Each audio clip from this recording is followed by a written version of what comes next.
Hi, I'm Kevin Mahan. And I'm Sam Chaplin. I host the Attitude Era podcast. And I haven't seen any films. And welcome to Cinema Swirl.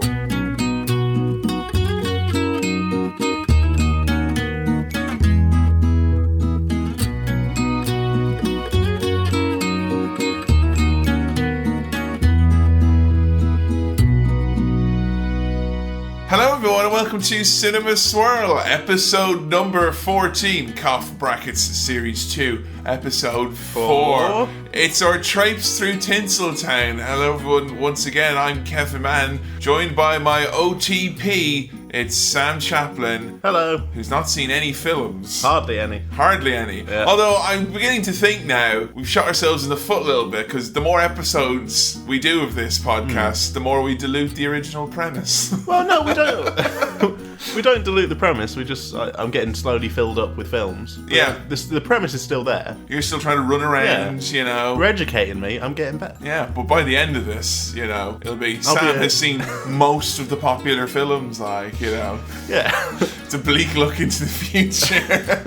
It's an animated special this week. We had a bit of a vote over at facebook.com/Cinema Swirl. Yes, we did. And of course, you can always vote for your new episodes over there. Choices were Bambi, Akira, and Who Framed Roger Rabbit. An eclectic mix, as someone pointed out. To say the least. Yeah. I think this vote alone stands to good reason that animation cannot be considered a genre.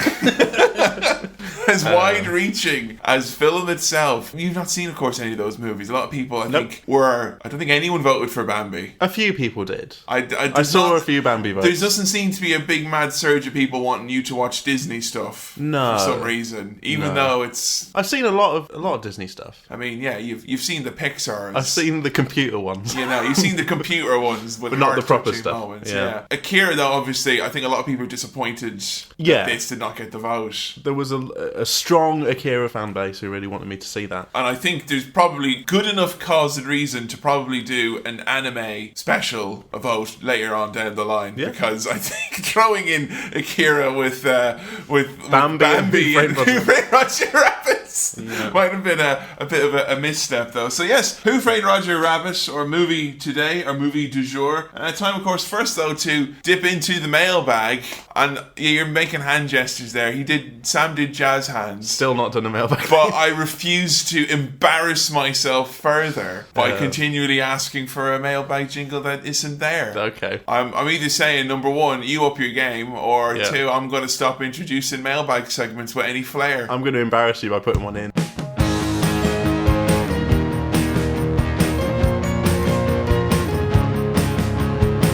So we got a message here. YouTube writes in saying... Eric Bartlett has subscribed to you on YouTube. Thanks very much for that, Eric. And thank you very much, YouTube, for the email. We do read them all, every single one of them. I'm sure there's a way I can stop you sending them, but forgotten the password for the account, if I'm quite honest. If you are not already, do sure you go over to youtube.com/cinemaswirl. Beautiful animations done by a variety of people, Dan Swanton and Joe Graham and Chris Pilkington. Do check those out. Favourite moments from previous episodes. Notice what I did there. You kind of go, oh, that was a funny gag, but we're into the business of it now, aren't we? Why are you promoting, Kevin? Let me know, you know. Great content. Great content. We got one here. This is a nice one, written from Josh Burke, which on its surface seems like a very banal question, but then quickly develops into a concerning statement or so. But anyway, here we go. And Josh writes, would just like to know what Kevin and Sam's favourite film types, brackets, comedy, action, horror, etc. are. So, what is your favourite genre of movie, Sam?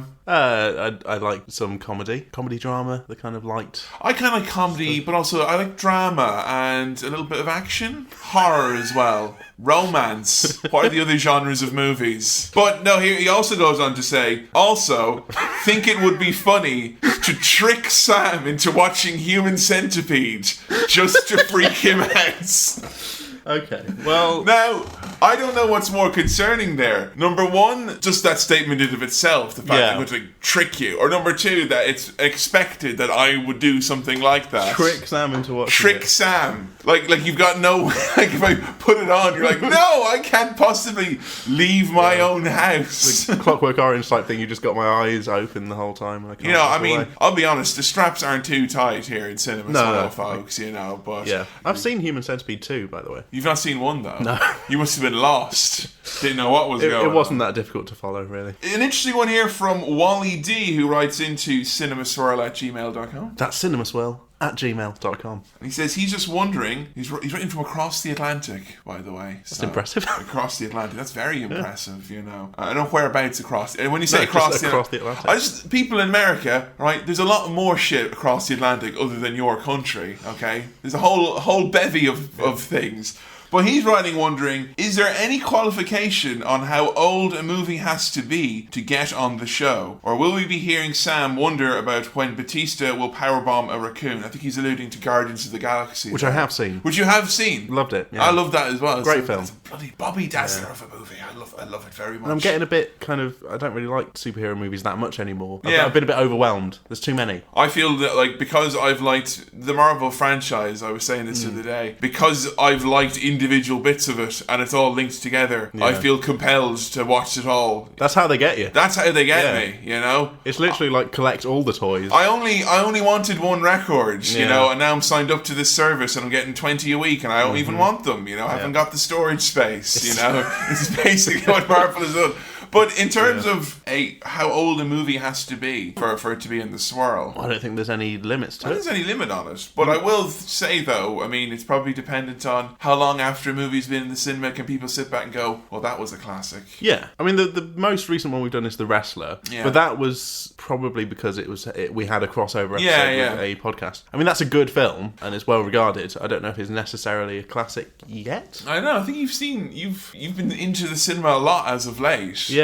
So I'm thinking that, I don't know, it'll be interesting. We'll have to look back and see which ones will fall into that one. Yeah. But, There's no limit as far as I can tell. No. It just has to be a classic. has to be a classic movie, Yeah. which is a subjective term Yeah. at the best of times. Yeah. Well, that's it for the mailbag. Of course, if you do want to write in, it's always cinemaswirl@gmail.com. That's cinemaswirl@gmail.com. If we have any questions, of course, from the Twitter, now is probably as good a time as any. Okay, is there a film you would not show Sam to protect his innocence, such as the emotional trauma I'm sure The Shining caused? Oh! I think that's a question for you, Kevin. I think that was a question for me. Movies I wouldn't show Sam because they might... No, because honestly, listening back to The Shining, he was traumatized and all that, but that made for some fucking great content. I mean, you know, traumatizing someone is what you can hope for. That's the best you can shoot for as a podcaster, you know? So, I mean, I honestly, if there are any movies you think that will traumatize Sam, get in touch, cinemaswirl@gmail.com. Let's traumatize Sam a little bit more. Get the blood flowing, Yeah, you know? sure. Yeah. Were there any films that you really wanted to see as a kid but weren't allowed to? Oh! For me, I think I've mentioned James Bond's before.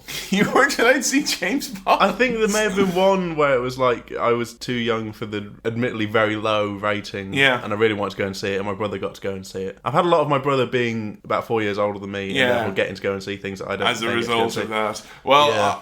I remember I really wanted to see Batman Returns, Okay. and I remember my mother being staunchly against it because it was all, you know, violent and sexualized and Tim Burton and all that. God, I was really young. Which one was Batman Returns? Is that the Michelle second- Pfeiffer as Catwoman. Okay. You've got Michael Keaton as Yeah. Batman. It's the second Tim Burton one. Danny Right. DeVito as the Penguin. You know, fucking glorious cast. Yeah. But I remember I really wanted to see it, and I remember like being, you know, it was around the family. It was considered that it was no, you're not allowed to see that. My cousin, who had all the little toys, I wasn't even allowed to play with the toys because they were age 7 and up, written on the foot of Catwoman and all that. So I wasn't allowed. Were the toys too sexy? The toys were too sexy, you know. It's awful, you know. But and my dad just took me anyway then because my dad was like, "Oh, Batman!" And Oh, that's nice. my dad had the Batman car when he was younger, and just obviously thought 60s Batman, and obviously it's not really 60s Batman. So I Proper got dad move there. serious dad move there, undermining the other parent and technically exposing your child to something that's wrong at the same time. Love it. 10 out of 10. Right, we did have a little bit of other business we had to talk to, which was you tried to get a new sponsor for us on.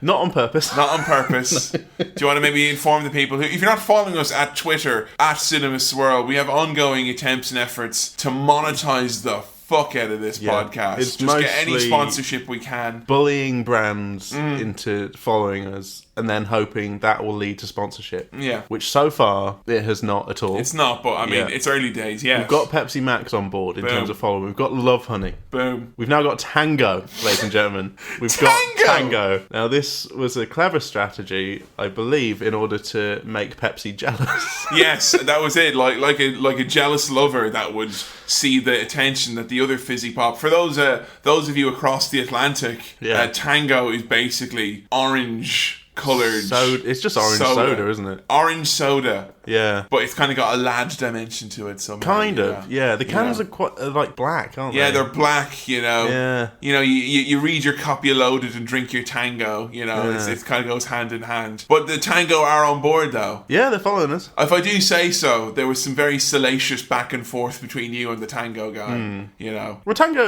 I like when companies have obviously someone working the Twitter profile who's just bored. Yeah, and it's just killing It's really time. nice. Yeah, it's just very, very you just lovely. have a chat with them. The other one as well, which was pointed out on Twitter this week, for those of you who aren't aware at home, which is Sam potentially leading a double life as a famous Hollywood actor. Yeah. We saw a headline which was the actor Sam Claflin. Mm-hmm. Now, in fairness, if you're going to pick up... I'm saying nothing. I'm saying nothing. There was another bit as well, though. We found out a tweet from Sam Claflin. Talking about Pepsi Max. Talking about Pepsi Max. Yeah. Come on now, mate. Yeah. Can you give up the jig? The jig is up. Not only have you seen movies, you're in movies. Yeah, guys, I'm secretly devilishly handsome. I'm sorry to Here he give is. that away. Pepsi hashtag Maxis. Ooh yeah, Maxim taste. No sugar, baby. Now That's a Sam Chaplin That's tweet. a Sam Chaplin tweet. Coming from Sam Claflin. That's Sam Claflin's like some sort of alternate universe Sam, where you actually are being paid to that'd be actually lovely. being paid and actually sponsored by Pepsi. Is he actually getting money from Pepsi? Oh, that is such an obvious. Is that like a little thing? Does that happen in Oh, celebrity it does world? happen, yeah. Oh. Like when Katie Price once was tweeting going, I fucking love Kit Kats. And I was like, do you? But she was getting top dollar for that, like, you know, that's how it works. You do get paid, they do pay celebrities to say, I'd love I'm if using this. Pepsi Max had the equivalent of a Nando's Black Card that they just give to famous people just to have as much Pepsi Max as they want. Free Pepsi. I'd love that. The Nando's Black Card's not a legitimate thing, is it? Yeah, it's real. It's real? Yeah. My God. Ed Sheeran's got one, mate. Fuck him. The movie today, the animation spectacular. Who framed Roger Rabbit? I don't know. When you don't know. Yeah. You don't know the context of his framing. What's the film called? Who framed Roger Rabbit? I don't know, mate, but what's the film we're doing today? Hey, who's fancy. on first? This one was very, very shocking to me because there are movies which, for one reason or another, you can kind of go, all right, well, maybe their parents didn't want them to watch Raiders of the Lost Ark because maybe they didn't want to see Nazis melt. Well and good. If that's your choice as a parent, that's fine. Don't imply that my parents are pro-Nazi. That's fine, you know. I was coming in from the angle of that's a bit violent, not how dare they disrespect the Aryan race. I don't want you to see those lovely Nazis now. I mean, we jumped up a little bit here. If I'm kind of like having a go at you for being a Protestant, and now I'm like kind of like implying that you're a Nazi. Like, you know, it's I'm not jumping the shark. No, okay. I'm saving that for season 3, mate. You know, when things are going to get really weird. But Who Framed Roger Rabbit, though, is basically like it's a cartoon party, and it's such a parents and kids movie. Yeah. Kids can watch it, and it's like, oh shit, those are all those cartoons that I see on TV. And parents can watch it, and obviously there's a really amazing plot and whatnot going on. What do you know about this movie? And is it one which people have been on at you, kind of going, oh, Who Framed Roger Rabbit? A little bit. I know that there is Roger Rabbit, who is a rabbit. Yeah. A cartoon rabbit. Okay. There is also... And is he Hanna-Barbera or Warner Bros. now? Is he DC or Marvel, mate? What is Roger Rabbit? He's a guy that was made by a cartoonist called Gary Wolfe. So he's like a separate entity. He is an anomaly cartoon in this. thing. Yeah, Okay. yeah. So there's Roger Rabbit, who is an actual rabbit. Okay. Then there is Jessica Rabbit, who is a woman. Yeah. Called Jessica Rabbit. But she's not a rabbit. Tricky. You got Grey Roger- area. Is Roger Rabbit's surname Rabbit? Yeah. That's the gag. Okay. I'm sorry, Sam, but you've actually subtracted a laugh from the movie now. Okay, good. -1 laugh, a little red there, you know. Let's see if I can get them all before we start watching the film. And then there's Bob Hoskins. Yeah. Are you a fan of Bob Hoskins? I don't really know that many Bob Hoskins things. He's one of England's treasures. Yeah. Oh. What do you know him from? Right, It's going to be embarrassing, isn't The it? thing I know him from, I know that he unfortunately died like last year. Or Yes. the year before, And he was or also, unfortunately, in the Super Mario Brothers movie. He's Mario in the Super Mario Brothers movie. Oh no! Oh, no. Oh, I know. Yeah. Oh. Not the first choice you'd go for, you know? Yeah. I've always had it in my head that was Danny DeVito. No. I think that was the original choice, if I'm honest. Right. Okay. Bob needed the work. So what do you know him from? I know him from the music video for Jamie T's Sheila. Oh, yeah. Yeah. That's amazing. That's all you Sheila know him goes out from. with her mate stuff. That, and he's singing it, and he's Yeah, sad. he mouths it along. And Yeah. he's a sad dad. He's like man. a sad dad whose daughter Sad is- dad gone bad. Yeah, no, I think the sad dad who's just sad that his daughter's gone And missing. he ain't glad. He ain't glad. No. So I know him from a Jamie T video. That's it. You've never seen him act in anything. I'm trying to think of other things I've seen Bob Hoskins in. I can't think of many. Man, he is a powerhouse. Okay. He is one of my favourite English actors of all time. Right. But he does does he do a lot of American stuff? As in, speaking in an American accent? Yeah. He's someone who managed to kind of be both sides of the Atlantic. I'm just Okay. using that phrase now. I feel like an idiot. Picked it up.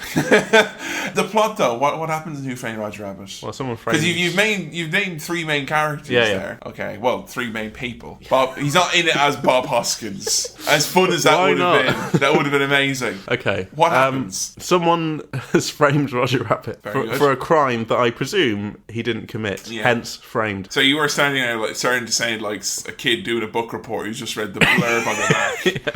And then I assume the film revolves around trying to determine Okay. who it was. So do you know the fact framed that there Roger are... Rabbit. I don't know what the crime was. Is Roger Rabbit... You know that he's a cartoon, right? Yeah. Okay, so we obviously Bob Hoskins... He's not a cartoon. He's not a cartoon. So do you know much about that aspect of things? I know that there's interaction between cartoons and reels. Yeah. Reels. Normies. Yeah. Skin jobs.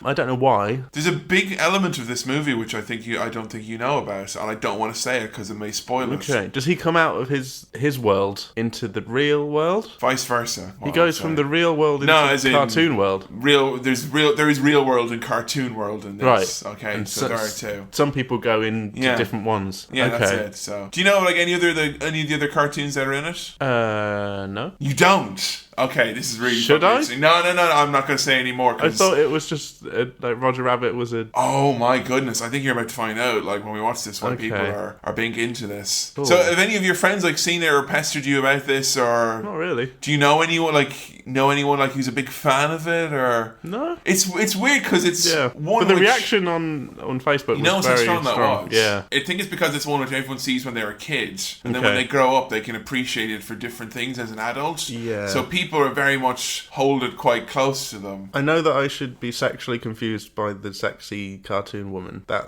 was a prevalent That thing was in quite the a prevalent comments. thing, yeah. Almost too prevalent.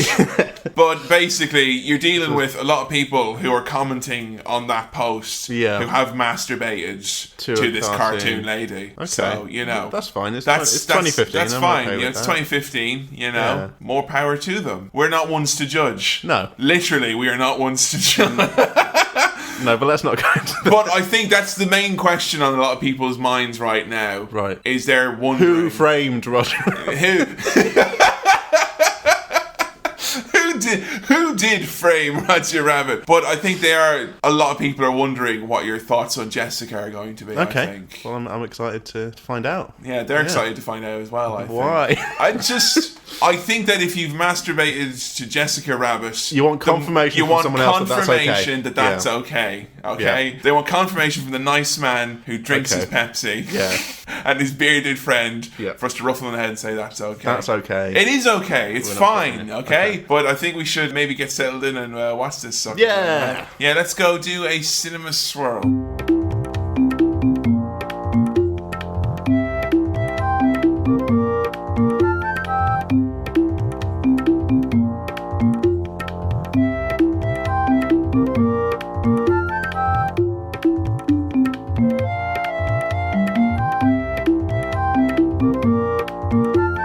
Well, there we go. Who Framed Roger Rabbit? What do you think of that one? Well, I know the answer to that now. It was You the do know Who Framed Roger Rabbit. creepy cartoon bloke, wasn't it? Spoilers, but Yeah. we usually do talk about the movies at length, so it's kind of. I don't think we've ever tagged an episode of Cinema Swirl with spoilers. Because they're all films you should have seen. They're all films you should have seen, mate. Like, you Yeah. know. Who Framed Roger Rabbit? It was difficult, the pre-swirly bit there. Yeah. I didn't want to talk too much because I didn't want to blow the big reveal, which is you didn't seem to know that Warner Brothers cartoon characters and like Disney and Yes. MGM, like they were all like in this movie, and I didn't want to blow that. No, and you didn't. Yeah. And I didn't. I was quite proud of that. Yeah. Didn't result in the first bit being maybe 5 minutes shorter than it usually would have been. But what did you think of Roger Rabbit? It's coming away from that now. That was really good. Yeah? Was it different to what you thought it was going to be? Yes. I think the premise that it's, Roger Rabbit is they make cartoons in IRL, but there's also Cartoon Land world. Toontown. Town. Yeah, I didn't know that's what it was. I assumed there was some kind of jumping between worlds kind of weird What, like thing going on. you've seen Space Jam, that's Yeah. obvious. I know a lot of people wondering if Space Jam was going to be on this phone, but No. Sam has seen that. Did you have Nikes as a result as well growing up? I still do. Yeah, there you go. The most effective marketing campaign disguised as a movie ever. Yeah. But yeah, in that one, we have a similar Coming from Cinema Swirl, which is a Pepsi Max marketing campaign disguised as a podcast. Obviously in Space Jam, they have to go down that hole of the golf course. Yeah. To the Warner Brothers branded parallel universe. I think I thought this was a similar deal. Similar deal. They're never really clear if there's like a wall separating them or anything like that, or there seems to be a tunnel that you Yeah, take. it just suddenly kind of... It appears. Then you're in Toontown. So, right, starting us off, right off the bat, in Who Framed Roger Rabbit, there's one thing which we have, which I adore, in this movie, has got it in spades, which is smooth jazz. I do love some smooth jazz. Yeah. It's appropriate for if a character is sitting down and just having to think. It's appropriate if they're being chased as well. Somehow it's appropriate for both of those If things. something sexy is to happen. Smooth Smooth jazz. jazz. Yeah. Now if you take any other genre of music and you insert it in there, Yeah. it doesn't really You'll fit get it just wrong. as well. Yeah. Techno, and they're going to have a lovemaking scene. That's where Commando fell down. They Exactly, yeah. They put the wrong music everywhere. They went too far on the tropical, good feel, Yeah. Sandals Jamaica vibe. Whereas here it's smooth jazz throughout. Yeah. And we are introduced to the star of the show. I love that the opening of this, there's actually just like a straight up cartoon. Yeah. Which is Roger and Baby Herman. And it's genuinely really funny. I was laughing a lot just at the cartoon. We can, we've obviously, in this episode, we did a lot of periscoping and stuff, which was awesome. Great to get some interaction. If you're not following us at Cinema Swirl on Twitter, we hope you might do a little bit more of that in the future. Sure. But what was nice about this is that it was during the day, it was quite early. We usually record Swirl at night time. This was early in the day. Yeah. And we were watching cartoons and the sun was up and we were drinking fizzy pop. It's quite cute, really, isn't it? Very cute. Yeah. I did feel 9 at points in this.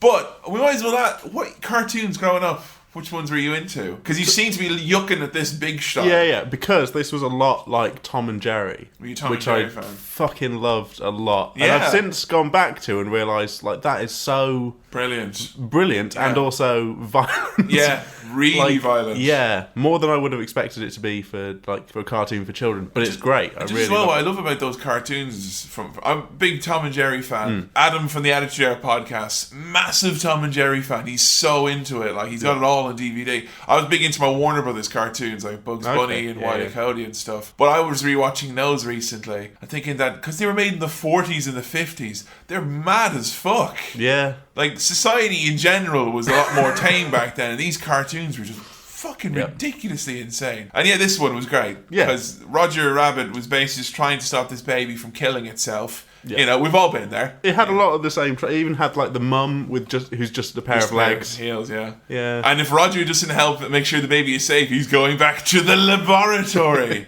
Jesus. Because Pfizer are going to do experiments on him to see if their pills work. Can you do a Roger Rabbit impersonation, having seen this? Do you know any inkling for a Roger Rabbit? I really don't think... I don't even want to try. I'm not even going to begin to try, because I would just embarrass myself. You know, it's fine. Any opportunity for you to embarrass yourself is usually pounced on. Yeah. But no, I don't think I can even begin to try and do Roger Rabbit. Could you empathise with Roger trying to save baby Herman from, setting himself on fire? Yeah. It might put me off having kids. Yeah, exactly. Honestly. If they're going to get into that kind of mischief. Because honestly, chatting with the recently, the missus going, it'd be grand when we have kids, because it's just, get the rabbit to look after him. Having watched that now, I'm starting to think there may be a few holes in that plan. You'll have to get an actual babysitter. I might have to reassess it, or maybe just a much more competent rabbit. Yeah. Bugs Bunny wouldn't have had that situation. He was much more in control. Or a safer kitchen. I'm just saying, much safer kitchen. He'd be cracking wise a lot more as well. There's a lot less dead air with Bugs than Roger. So we get oven trouble. Yeah. And I love in cartoons when there's context-specific heat settings on devices. Oh, yeah. Volcano and well done. Yeah. Babies as well, love cookies. So you can understand the motivation here. Very beautiful. I fucking love cartoons. Me too. I just love cartoon violence. It's the best kind. I remember hearing, as a kid, parents not letting their children watch Tom and Jerry and stuff like that. Now, obviously, I do a podcast called the Attitude Era Podcast, which looks at me having watched some very non-appropriate stuff when I was younger. Where do you stand then with the kids watching the Tom and Jerry and whatnot? Because it is quite violent. It is quite violent, but I'm fine with it. Yeah. I don't know. I'm in no position of authority to say what children can and can't watch. Have you or anyone you ever known as a child tried to hit anyone with a frying pan, a baseball bat, rolling pin, or an axe? Based on, No, not from watching cartoons. Okay, that's fine. Because you always hear stories, don't you? Yeah. Some kid slammed the piano on top of their aunt or something like that. Well, nowadays it's blamed on those bloody video games, isn't it? When I was a kid, you blame things on cartoon. When I was 10 years old, some fucking idiot in my school. It feels bad, but he tried to karate kick his aunt. Because she just showed up and he was watching Power Rangers and he was all fucking jazzed up and just comes in. I used to get jazzed up at it's Power Rangers, whoever. He's Putty Patrol just fucking went and kicked some Jesus. And it was a big thing then that the child had to be looked at and all this stuff. But I think you fill them full of sugar and put them in front of a lot of violent stuff. They'll kick anything. They'll kick anything. Yeah. Right off the bat in this, it happens a lot in this movie. Mm-hmm. And I'm going to be controversial. I've not seen this in a long time. I watched this a lot as a kid. Yeah. But Roger Rabbit explodes, gets thrown around and screams to the point of tedium at some times. Maybe. He makes an awful lot of noise. Do you think he's too wacky? But he literally can't walk in. There's no room he walks into that he doesn't bounce off the walls and smash everything. Make you but even when he's not, it's really distressing where he's like, I'm scared. No, I enjoyed it. I didn't find it too insufferable. The hot sauce as well and the Hoover being kept on the same counter, all knocking down on top of him. But cartoon physics is something I've always been fascinated by. Yeah. There seems to be defined rules that are never specifically stated. No, but that's part of the fun of it. You don't get enough of that now in cartoons that are on at the moment. No, definitely not. You're not going to see someone have a... No. I think Ren and Stimpy was the end of that, really. Where you've got someone getting some sort of suction thing attached to them. I don't want to say there's too much realism in cartoons these days, but there kind of is. I know, it's kind of like in The Simpsons when they're talking about what plans they want for Itchy and Scratchy, and they want like gritty, down to earth dealing with real life things that's completely off the wall with bouncing robots and cartoon physics. The baby's a dick, and you find this out. It's actually real world. I love the way they pull it back. And it's actually a set. Yeah, and the baby is a pervert basically with a stogie. Yeah. He says tuts, which there's lots of phrases like that I haven't heard in years and years and years. Yeah, it's a movie that's set in 1947 and was made in the late 80s / early 90s. So therefore, you can expect women to be referred to as tuts, skirt, pussy, floozy. Mm-hmm. Wow, like not good on. It's like it's not a good time for a female to be written into something, and it's also set in a time when that was also the case, doubly so. Yeah. So you kind of get like a weird double whammy in this case. We do. Very strange. Bob Hoskins shows up. Yep. And he's a thirsty man. Very thirsty. Straight away we kind of get that part of his character. I think he might have a problem with alcohol. There's some subtle hints, like little ones dusted about. Like he's at every scene that there's some sort of brown liquid. He's got it going. Getting it down. He's getting it down his gullet. And I'll be honest, when I watched this as a kid, I think a lot of the alcoholism jokes went over my head. Yeah. And I'm ashamed of that fact, considering that there's at least 2 in every scene. Like, yeah, there's a lot. That's a lot that you miss out on. Including segments where characters literally look in the eye going, "You're drunk."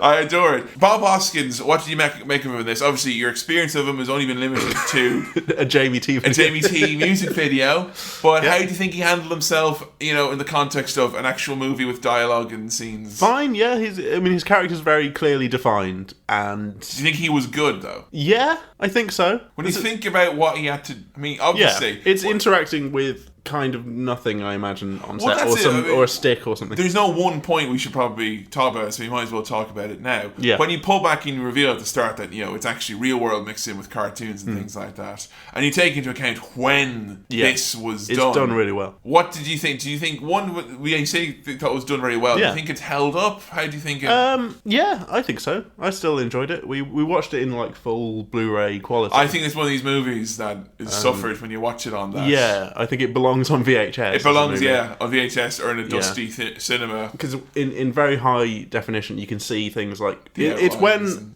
like props from one thing are used in another thing and they're being handed over or touched. Yeah. Like the handcuffs, they're real, but then they're round a cartoon arm, and that's the thing where it kind of shows up. But for the most part, actual characters in the real world is done, I think, really well. Yeah, definitely. Not so much the other way around. When Eddie goes into cartoon world, that's where I think it kind of starts to get a little bit strange. Yeah, definitely. But for the time, I think it's really good. I've always been admired anyone who's like has to do any acting when it's like the person's not there in front of you, dressed and looking like they're meant to. And they actually with this, they just back then you didn't just have Andy Serkis with loads of ping pong balls pulling a quite frankly shockingly accurate face of what it looked like eventually. Yeah, they just use stand-ins and read out stuff. They use mime artists, things like that. So a lot of the time he was talking to nothing because he's obviously holding something up like that. And it's as if Andy Serkis was there, very small and shrunk down in his hands, covered in balls, with a frankly shockingly accurate face of what he's going to look like eventually. So you imagine it takes a lot of kind of choreography almost. Yeah, no, definitely. That's why I think Bob Hoskins deserves a hearty pat on the back. Yeah, definitely. And a thumbs up and a large drink for his excellent acting job in this movie. So Bob Hoskins, who plays Eddie Valiant of Valiant and Valiant Detective Agency, Private Eyes. Are they attorneys at law? No, they're not attorneys at law. Okay. Valiant and Valiant Attorneys at Law sounds good. Yeah. Valiant and Valiant Brother Seamuses, I was going to say. Yeah. They're hired by a studio executive to follow Roger Rabbit's wife. And apparently Roger Rabbit's not been acting right. He says, go follow his wife, take some dirty pictures, and we'll have a proper look at him. And then he said that you'll somehow set him straight. Now, forgive me, but if someone is acting weird because their wife is cheating on them, showing them pictures of their wife cheating on them... That's the way to get them back to normal. That's going to dial it right back in. Here, calm down. Look at this picture of your wife cheating on you. Calm it down, He's trying to assess why Roger's kind of forgetting lines and slipping up and things like that. And Bob suggests maybe too many pianos on the head. And that's the point where the executive kind of says, oh, he's a toon, you can do what you want with it. Yeah, he's a toon. he's got no It rights. introduces that kind of weird prejudice. That Right, comes we can with a say it lot of right this. now that tune is slightly too close to another racial slur, maybe, and the way that they refer to them with contempt, like It does feel a bit uncomfortable at a times. little bit. But Yeah. well, maybe it's particularly with this executive guy because he talks about them so maliciously and whatnot. But yeah, definitely got that. But that, we also get out of the way the fact that Roger Rabbit's surname is He's Rabbit. Rabbit, and he's married to Jessica Rabbit, who is not a rabbit. She is just married to that's not Mr. a Rabbit, but genetic- he is a rabbit. Yeah, he is a rabbit. But his surname is Rabbit. She's not a rabbit. She's not a rabbit. She took on his surname, but not the genetic code that she's still, hopefully speaking. How very modern. How very modern. Very much so. You gotta appreciate that. Yeah. So obviously you see Dumbo and like the brooms for Fantasia, and it's quite it's a nice trickle because I remember this one as a kid kind of going, oh, and Blaz and this is it. You know, like you got Droopy, you've got all these huge like big names. You know, Mickey Mouse, Bugs Bunny, Daffy Duck, Goofy, all these huge names. But they hold them back. They're kind of They're drip fed in slowly. It's nice. And you do see things as well, like way in the background. You'll see like the Seven Dwarfs just walking past. They are very subtle about it. And I have to say, it must have been a fucking nightmare to clear all of this between two, quite frankly, rival animation organizations. They're the two biggest rivals. And to get them to agree to not only have their stuff in the same movie, but their characters to appear on screen and interact. Yeah, this is like... It's really cool. Mario and Sonic at the Winter Olympics. It's like a landmark moment. It's a really important... No, definitely. thing. It really was. I mean, it was the Family Guy meets the Simpsons. Except this is good. Of its time. Except it was good.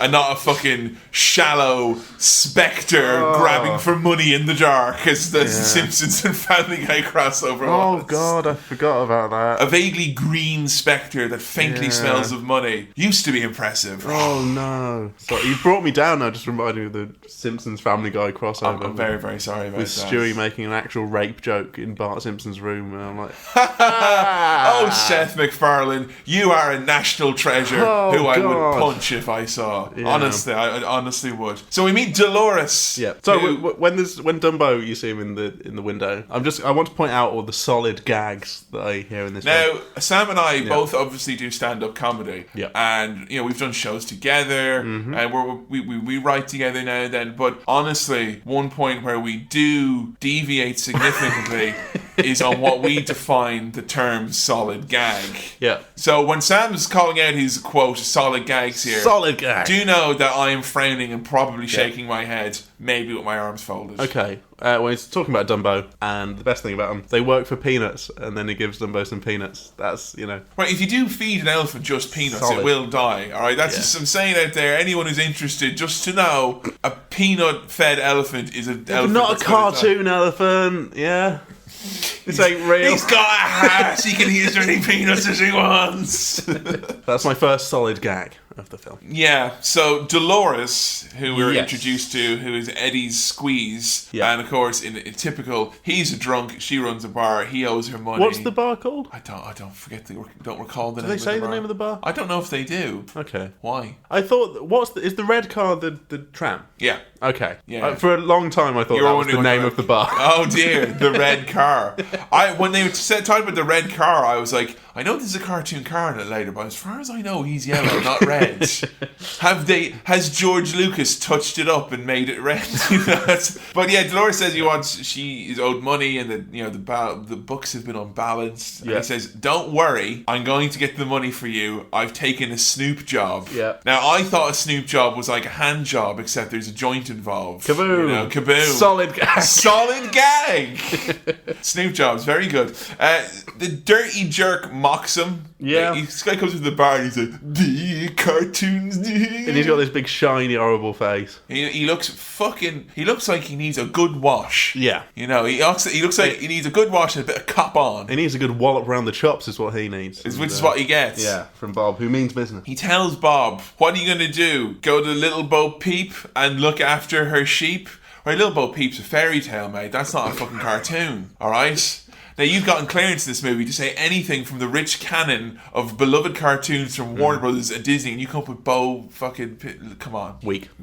Oh, he gets beaten up as well. We find out as well that a toon killed his brother. And then immediately we're getting the sense of this, which is something I don't think you were necessarily expecting, was that this movie has got two things. It's got a tinge of the owl violence. Yeah, a lot of that. And it's definitely got a tinge of the old sexuality as well. Yeah. Like, people weren't reading between lines when they were talking about that. It's quite blatant on both of those fronts. More on that later. So he decides to go down to this club that's kind of an exclusive high rollers place, and he sees Donald Duck and Daffy playing piano at the Great same show. time. Great. I fucking love that. I'd love to see that. Who do you prefer? Are you more of a Disney or a Warner Brothers lad now, if you were to Mickey, Goofy, Minnie, Donald, or Bugs, Daffy, Porky? Is Wile E. Coyote Warner Brothers? Warner Brothers, yeah. Warner I Brothers, think then. Warner Brothers is a lot funnier. Yeah. It's a lot smarter. I don't know. Yeah, well, yeah. Yes. I think so. Yeah, I'd say so. There was a lot more talking, and they were a lot less fucking tedious. I don't know. I was always more from a Warner Brothers than a Disney. This is a really sad thing as well. He's looking to get a drink, and it's a cute little penguin, which was very adorable. Yeah, the waiters are actually penguins. They're actually penguins. They're very cute, and they're not even talking penguins. They're just kind of going.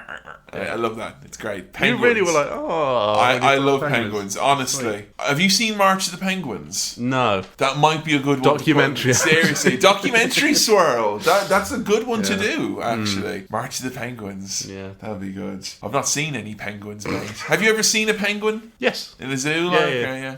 Good. They're cute, aren't they? They are very cute. Not funny, but nice. The opposite of cute, though, is what we see. It was kind of meant to be cute, but was actually quite sad and distressing, which is seeing Betty Boop. In black and white. Black and white. There's no work for me, but I still got it. Bloopity boop boop.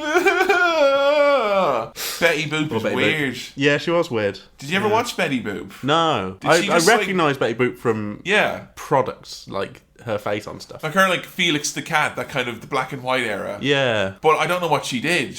No. Did she just go oopie doop boop boop boopity boop boop? Did she just scat? I think so. What was Betty Boop's I don't gimmick? know. Don't know. Yeah. And then we get introduced to the scene which people said was going to result in you going through some sort of postponed. I'm wondering whether black and white Betty Boop was put in at that point just to be like, here's like a supposedly. Is Betty Boop supposed to be sort of sexy? She was at the time, yeah. Yeah. It's like, oh, here's that. We'll get a load of this, and then they bring out Jessica Rabbit, like yeah. Thoughts on Jessica Rabbit? I mean, this is so fucking awkward.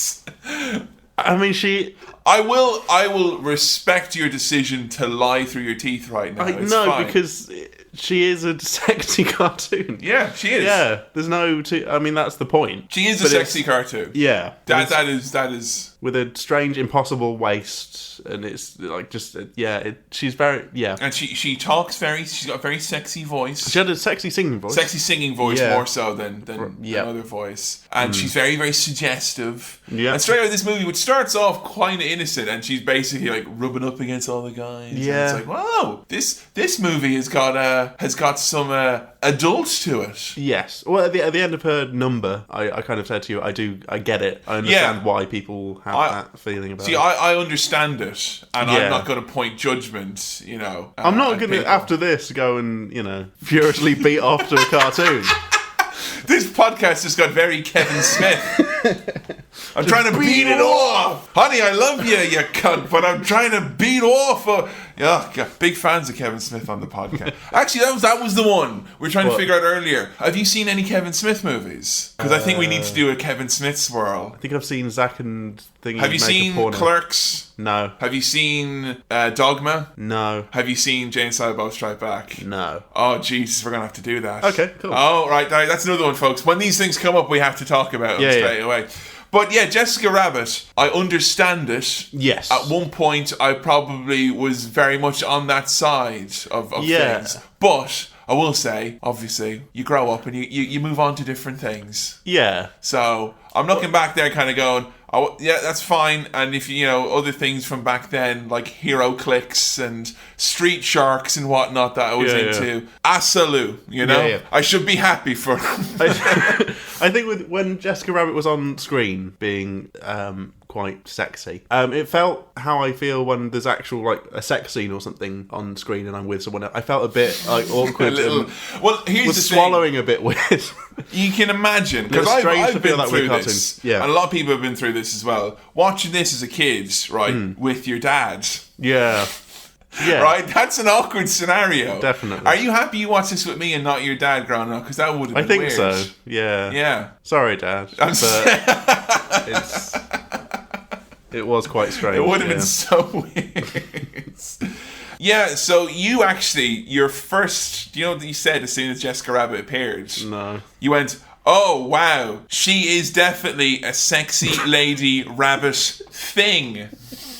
Yeah, that was my immediate feeling. I think if you type in sexy lady rabbit thing into Google, I wonder if that's what comes up. You'll get Google shopping and stuff. Or a furry or something like that. I don't know. I guess so, Who knows? yeah. We get to see Eddie going backstage, wants to speak with Jessica. He's creeping by her door. It had some relevance for me because this brought me back. I've been to Disneyland in Tokyo. I've only been to Tokyo Disneyland. Right. Just, it's how these things end up. Yeah. And they had a Roger Rabbit ride on it. And I was like, oh, I love Roger Rabbit. I'll go on this. Yeah. It'll be fun.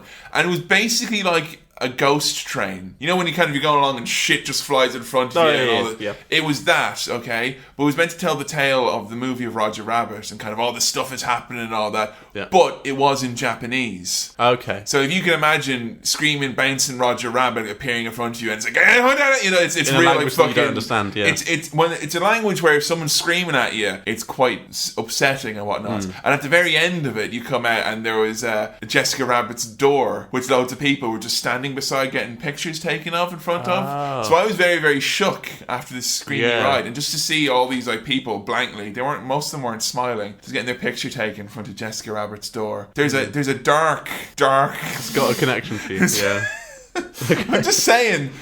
I think it's an element of the following may have a more dark element to it as well. Maybe who knows? Eddie gets the bum's rush from the giant gorilla. Yeah. There was another solid gag here in your terms. There was He said, "Nice monkey suit." Yeah, and he there goes, was that. "Get out of here, chump." Chump. Who you calling chump? Chimp. That rhymes as well. Yeah. And then he made monkey noises at him in disgust when he was thrown out. Like, Which didn't feel entirely okay. it didn't feel entirely okay, like given that it was the 40s and whatnot. But Yeah. you are what you are. So the pictures have been taken, the Yep. Snoop job has been complete, and Roger is sad, and they pour him a drink, to which he explodes. Yeah, I don't fully get that. The Roger Rabbit having a drink and then going completely doolally thing. Well, have you ever had a sip of straight hard whiskey? No. Because I'll be honest now, Yeah. my experience of drinking with you've tended to be on usually a cider. Yeah. Actually, I'm going to say exclusively a cider. Mostly cider, if not vodka-based cocktails. Yeah. Yeah. You and I we went through a phase of having Pims. Oh, yeah. Yeah, that was good. Oh, yeah. no. Oh, no. I don't know. Pims o'clock. Pims o'clock. 10 o'clock on a Thursday is Pims o'clock, people. I'm just saying. Yeah. But yeah, if you've ever had a swift drag of hard brown liquor, It can do that to you. it can give you a bit of a fiery tummy. Yeah, you know? but it won't do that. No. Well, it No. depends. I mean, obviously, Roger's just a lightweight, but that's him. Yeah, you know? yeah. But it's really upsetting as well because he's all like broken and like Yeah, shaking. like I And said.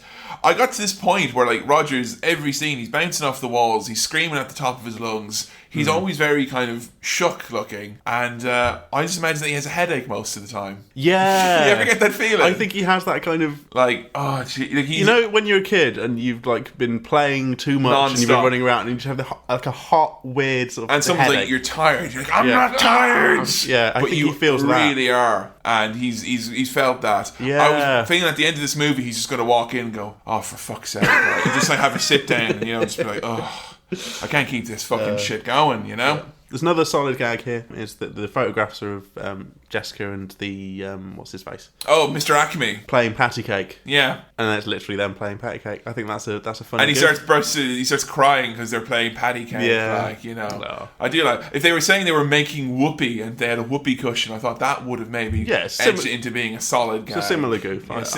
enjoyed it. So Eddie looks at the photos from his past, seeing him and Dolores all having fun on a beach holiday where he's wearing a cute little hat. And at one point, he looks particularly sad because he sees a photo of him and his brother. Yeah. But they're both playing tiny little guitars in the ocean, and that makes him very sad.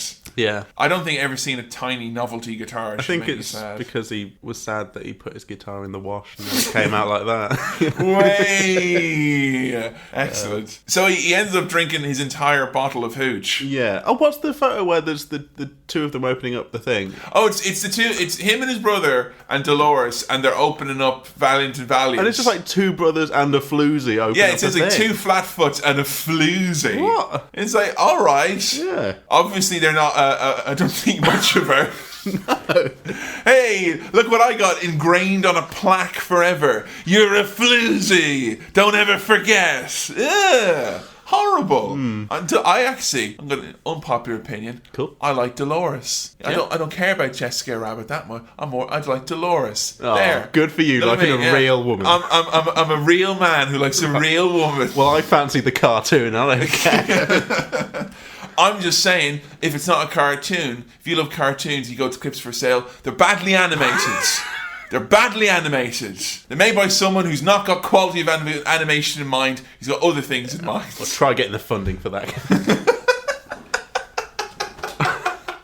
We do the stereotypical private eye trope, which is he falls asleep, wakes up, and a bottle is mysteriously gone. Yeah. You know? It's very good. I wonder if there's a thirsty intern in there that just make him think he's an alcoholic. Like, he's woken up, we get the whole thing that's been set up. Apparently, Roger has reacted badly to the Snoop job photos, and he's gone off and he's only killed Mr. Acme in a fit of rage. With a safe. He dropped a safe on him, which Yeah. is, the MO, obviously, of a cartoon. Yeah. So if you and I ever think about murdering anyone, I think we should just, drop a safe on it and be like, it was a cartoon. Anvil or a piano. An anvil, piano, We were talking about this. How would you like to go in a cartoon world? Anvil, piano, safe? Yeah, I giant said, mallet? I said piano for the noise. Oh, it's a great noise. Yeah. When it falls out of a 3-story window, like that, Yeah. It's great. It's the noise I wish I could make from any piano. If it was a key on the piano that would do that. Do that noise. Yeah, I you would just keep pressing pressing that. Dung, dung, dung. It's great. It's got a sense of dread and foreboding to it. I adore it. But basically, that's set up the whole crux of this movie. Who has conspired to place Roger Rabbit looking like he has committed murder? Who's done a frame?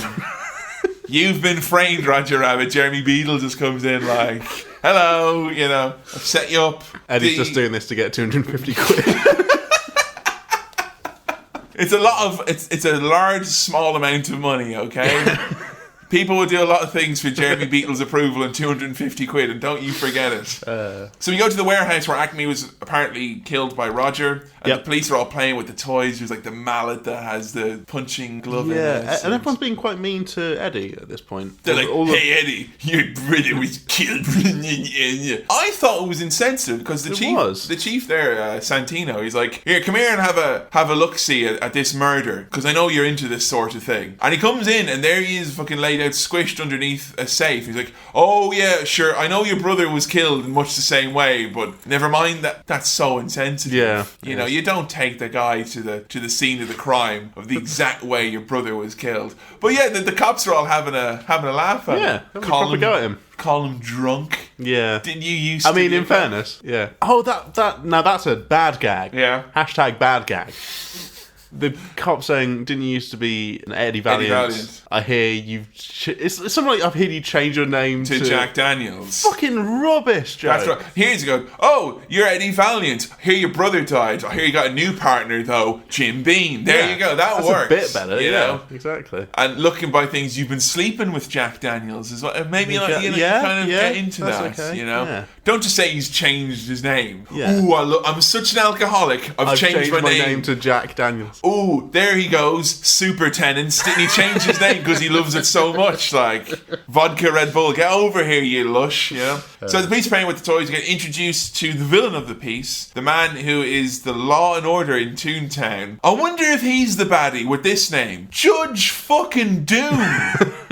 Judge Doom. Yeah. That makes Judge Dredd turn around and go, Jesus. A little on the nose. A little on the nose, don't you think? And who's he played by? He's played by Rick from Rick and Morty. There we go. That's That's a good solid gang. Doc Brown. Doc Brown. What's his face? Christopher Lloyd. Yeah. Were you happy to see him back? Yeah. You were It a took fan me a of- moment to recognise his face because He's of the quite the good glasses. at. He's someone. If it was anyone other than Christopher Lloyd, would have been typecast as Doc Brown forever. Yeah. But he's actually so good. And he's got such a range. He's quite good at playing scary here. Yeah, very scary actually. And again, you've obviously got a lot of sexuality with old Jessica, and there's a lot of violence throughout this movie. And Judge Doom, when I was a kid, scared the piss out of me. He's very scary. Very scary. With his weird throughout. glasses, all his black clothes. He and looks like a Nazi. and his Tipex teeth. He's got the Nazi look to him. He looks like your definitely. man who's gone to... The fucking glove. Yeah. Is very kind of... Nazis love PVC. They do. They're mad into it. They do, though. Hugely so. Yeah. Judge Doom introduces this dip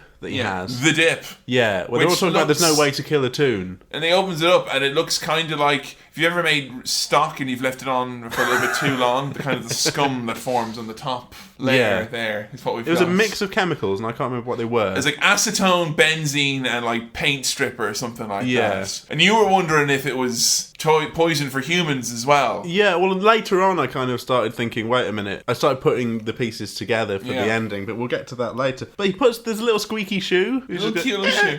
And just hanging out, and then he just puts it in the dip to prove that the dip is dip. Which leads me to believe that is it generally considered then in Toontown Yeah. that if you can't speak or if you're just an anthropomorphized prop that your life has no intrinsic value or No. meaning. But I'm just thinking about Toon welfare here. It was such a cute little shoe. No one bats an eyelid. Yeah. They're kind of like, oh, that's a very good way for killing toons. I didn't know we could do that. So no, Judge Doom puts his big glove on and then dips him in the dip. And it's a red shoe, and obviously, the whole thing is that it's like a paint stripping thing, so he runs all the colour from it. Yeah. He takes his hand out. It looks like blood, doesn't it? And it looks like blood because he was red. Yeah. And it's very, very, very, very, very harrowing. Yeah. Right, now, there's obviously a joke here which is quite funny, because he's coming out there and he's got the rubber glove, and it's covered in red, right? But I don't feel comfortable two fucking lads making that joke. So I will say, with this following joke, that it was said by Jo, the intern, who is a lady, who was here watching it with us. And when Judge Doom turned around and his hand was all covered in that red goo, she said, some men love their women every day of the month. Which I will say is a solid gag on the proviso that we know that it's coming from a lady. Yeah. Okay? So that's very funny. I feel okay now. But I really like the idea of having to put on the glove.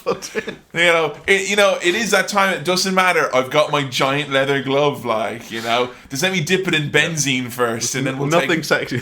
No, there's nothing sexy about that glove, Right, so the baby Herman meets up with Eddie and starts talking about how the death and the murder is rather suspicious because Mr. Acme apparently had a last will and testament which the police say wasn't found. Yeah. And it was always understood amongst the Toon folk that he would leave Toontown to their own devices after he passed on, which obviously means then that they can kill any non-speaking anthropomorphized prop that they want. I'm a bit suspect of the whole thing. They're kind of like, why is he controlling things? He runs Acme, I get that. It's a big gimmick, particularly for Wile E. Coyote. Why does he get to run things? I don't know. It's kind of cartoon logic, isn't it? Cartoon logic, land developers. Yeah, but then there's a lot of kind of like, he's the majority stockholder and things like that. There's proper grown-up things. Yeah, and there's also grown-up silly terms. Toon stuff. There's stuff for grown-ups and kids in Yeah. this. We get to have a nice little shot inside of Eddie's office, and we do see the greatest thing ever. We were talking about how we were watching this, we were like,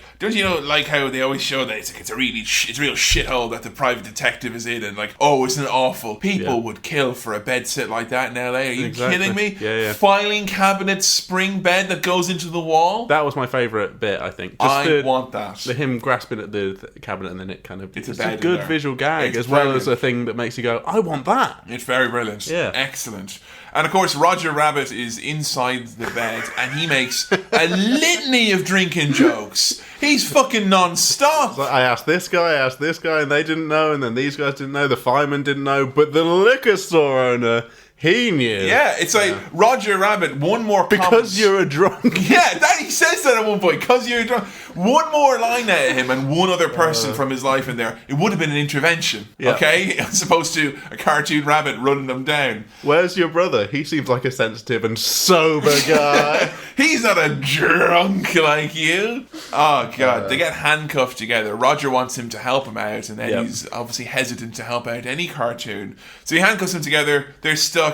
And that's how it's going to be. Yeah. Now, very cartoony. Very cartoony. I do like that. And he's not got keys for his handcuffs. Why would you even have the handcuffs then? You know, the only point in having handcuffs there, if you've not got the keys, is kind of going, right, there may be a scenario where I want to attach myself to something forever. And that's never really a good scenario. I've never had one of those movie briefcases with something of incredible value inside that I've felt the need to handcuff to me. So, yeah. The Weasel Police. The Weasel Police.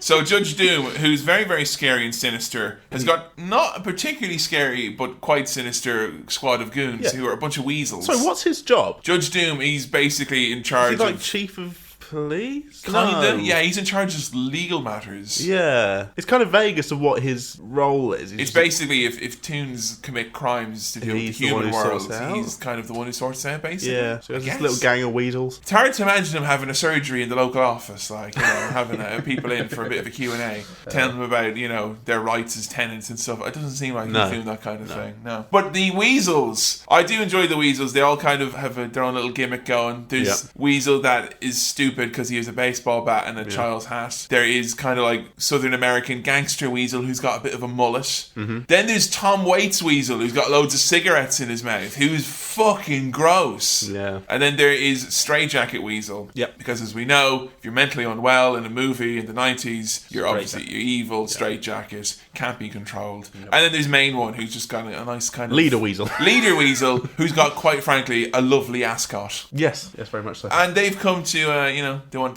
Roger. They want Yep. him sorted out. And they go in and he hides them very well in a sink. Don't try this at home, kids. No. Obviously, but... The weasels have to shoot the door. The weasels. What's weird with the weasels is I only noticed this watching it this time. The weasels are cartoons, but they've got human guns. If you actually look at their hands, their guns are actually real guns. That's weird. Which is kind of scary. And other points, they've got knives and shivs. Yeah. And I'm not so They are comfortable. kind of with these creepy, those weasels. I don't like the And fact they walk funny. I don't. they like walk that. funny, and they could potentially actually kill me. Yeah. I'm not happy about that. But he manages to give the weasels the shake because he's hidden them in his dirty laundry. Yeah. Touche, sir, to you.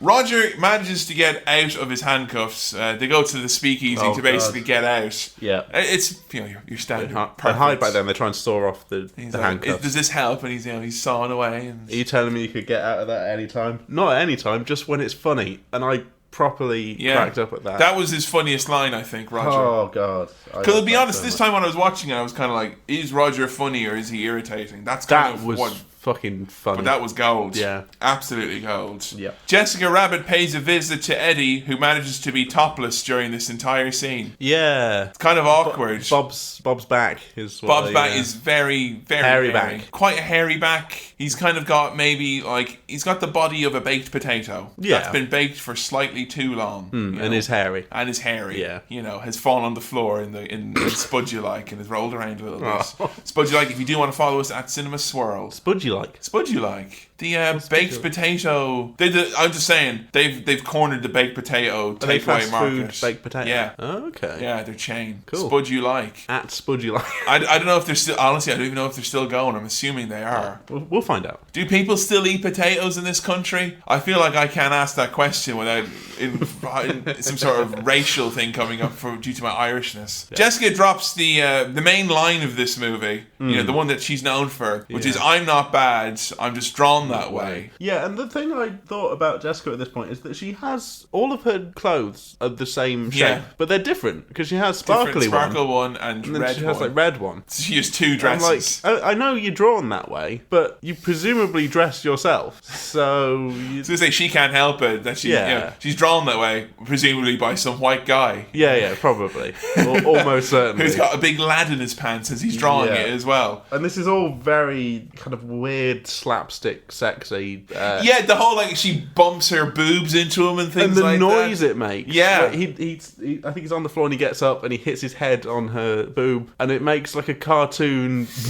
kind of stupid noise. I don't think there's anything in real life that actually makes that noise. No.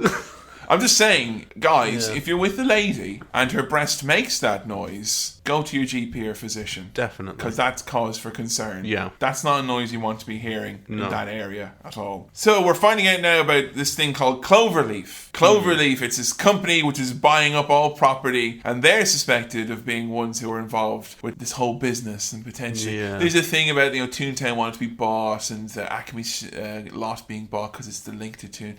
They kind of, with their exposition, I'm not going to lie, they kind of zip it by at quite an alarming rate. And Yeah. considering this is a movie which is going to have... I feel a bit embarrassed for not following everything completely. Oh no, because it's quite complicated. Yeah, because I felt a bit the whole silly for thing not with getting a the cartoon. Maroon Studios, and they can only sell their land if Acme Studios sell theirs as well. So there's blackmail involved, and they want to buy Acme Studios because that has a link through to Toontown, which can be drilled through, so they can build it. It's Complicated for It's like very a- complicated. Yeah. This is like something that they do in The Sopranos. It is, yeah. You know, like leaning on Yeah. people to sell their properties and Exactly. stuff like that. It's like the thing they do where they, when all the low cost housing in season 4, I think Yeah. it is, you know. Yeah. But yeah, for a kids' movie, and it's got quite a high concept villain plot, you know, because you don't really know what they're doing right until the end. It's quite a mystery in Yeah. that sense. But we know that Cloverleaf is involved. Judge Doom, which would be an amazing name for a wrestler now that I think about it. yeah. Judge Doom. Yeah, they're back at the bar, aren't they? And Yeah. Roger's been dancing on the tables and entertaining everyone. Because he likes to make people Yeah.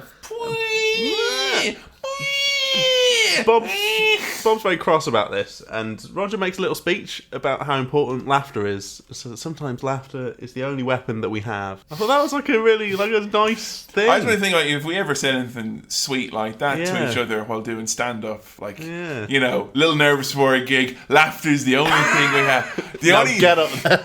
the only.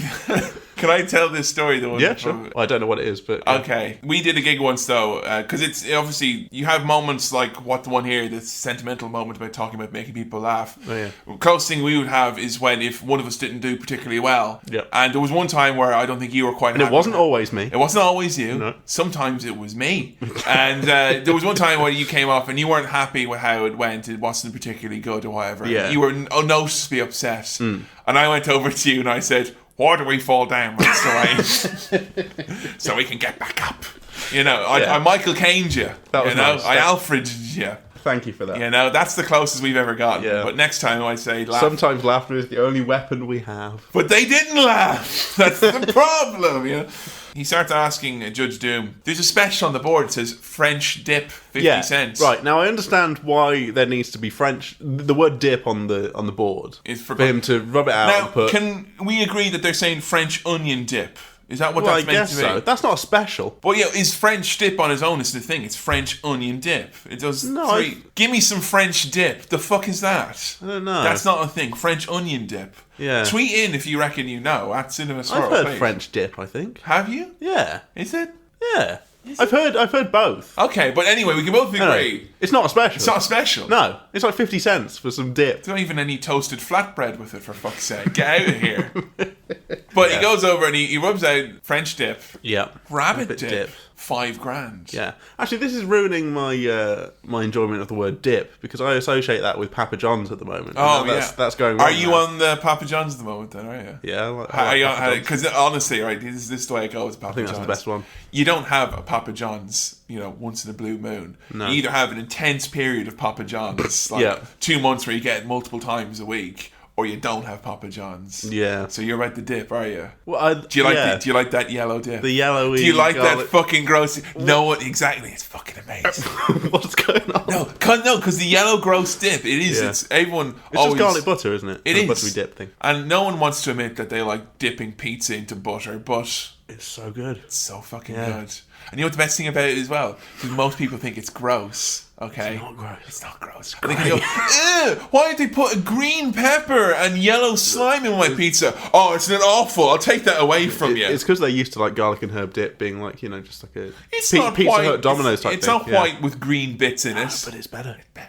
It's Don't judge a book by its slimy yellow cover, friends. But anyway, this film is ruining my perception of the word dip. Dip. Yeah. It's starting to not be associated with that. It's fun, no. Are you worried that if you spill that dip on a cartoon, it's gonna like melt it? It's probably got benzene and acetone, all that shit in it anyway. Probably. Papa John's, if you are interested though, at Cinema Swirl, by all means, Yeah, you know, sure. get on board the dip train, you know. A Papa John's goes great with a bit of Pepsi Max. Exactly. Yeah. Although that one time you didn't have Pepsi Max. When I Yeah, went come on, in there, Papa John's. So come on, Sort it Papa out. John's. Sort it Yeah. out, yeah. But Judge Doom, yeah, he's been a bit of a prick. Bit of a prick, and he's like $5,000 to help this guy. And one of the drunks, he goes, "Oh, I've seen a rabbit around here." And It's he's the like, same drunk who got beaten up Yeah, before. got beaten up from earlier. Yeah. And he's like, "Yeah, I've seen a rabbit around here." And he's like, "Tell me about the rabbit." And he's like, "Yeah, I've seen a rabbit. He's my friend Harvey over here." And at that moment, I realised that a character in this movie had made a reference that you're not going to guess. You don't know. You haven't seen fuck, Harvey. is that film with the Pink invisible... Rabbit, yeah. Harvey, yeah. Yes. So there you I've go. heard about that film. You've not seen that film, though, No, have you, mate? no. For fuck's sake, like. Is it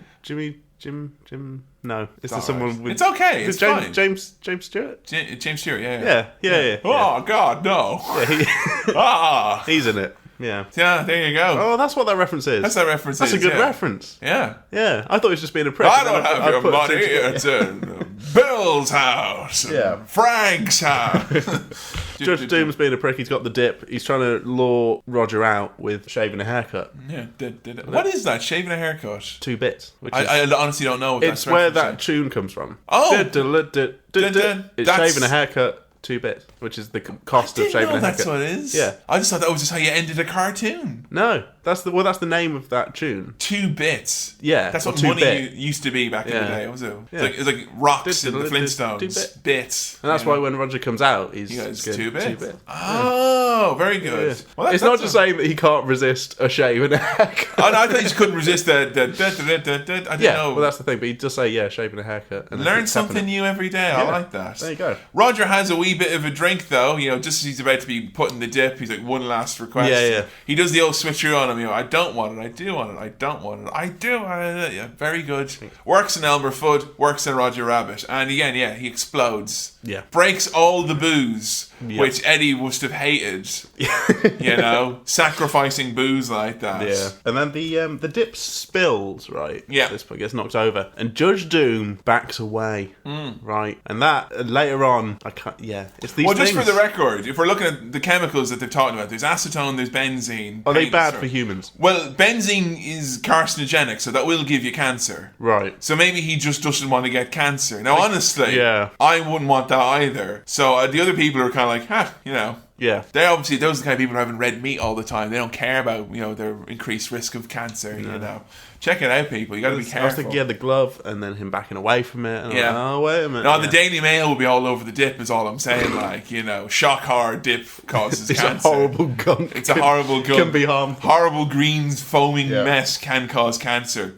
So they go outside and they allude to this earlier, the cartoon car who was all locked up. So Yeah. they get him to go for a ride, and there's a big chase with this awesome cartoon taxi.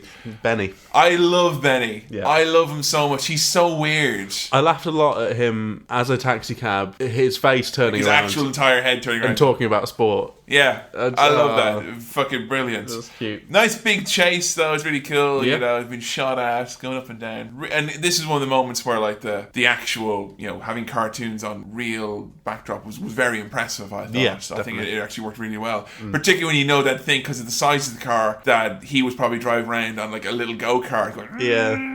Or a little golf Yeah, I was cart. quite or impressed something. when Bob Hoskins got in. Yeah. I was like, how do they do it? I still It looks not really quite cool. sure They how just they kind do of it. drew around it, Yeah. basically, on the frames. It's really, really awesome. So they hide out in the cinema for a little bit, watching Goofy. Yeah. Roger is very annoyingly spilling popcorn everywhere, which is a pet peeve of mine. Mm. Also, it seemed to be in like a cereal box. I think it was like a thin popcorn very box. thin- Nowadays, we're used to massive buckets. Kind of, yeah.